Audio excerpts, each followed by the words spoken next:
This bacteria is also known as a staph infection. This is gram-positive bacteria. This bacteria is traditionally found on the skin and is harmless, but it becomes a problem when the bacteria enters the blood or gets into organs.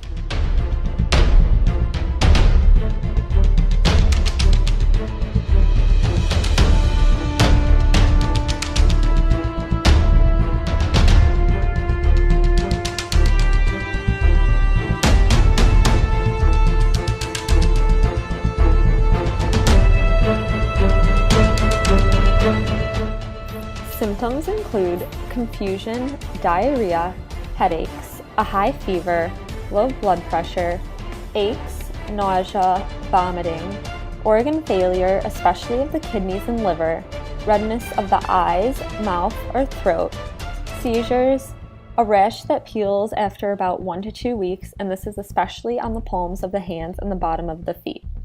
To know if you have toxic shock syndrome, the doctor will look for a high fever, low blood pressure, a red rash, and problems with at least 3 organs.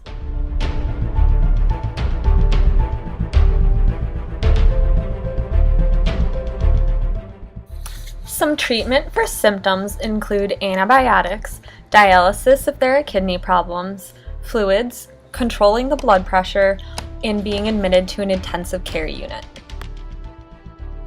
Historically, toxic shock syndrome was mainly associated with tampon use, and nowadays it still is, but tampons have been re-engineered so that they are not as dangerous, and now people can get toxic shock syndrome from having a staph infection, and this most commonly happens from getting surgery.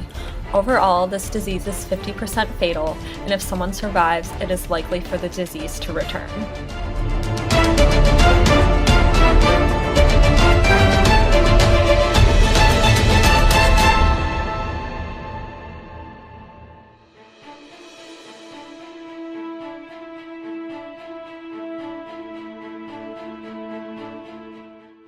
Some ethical issues to consider are that doctors do not always use proper sanitary procedures while handling a patient, the amount of waste that feminine products contribute to landfills, and with super high absorbency tampons, women see tampons as being more cost-effective than pads, and this is a big concern because of rising costs of feminine products.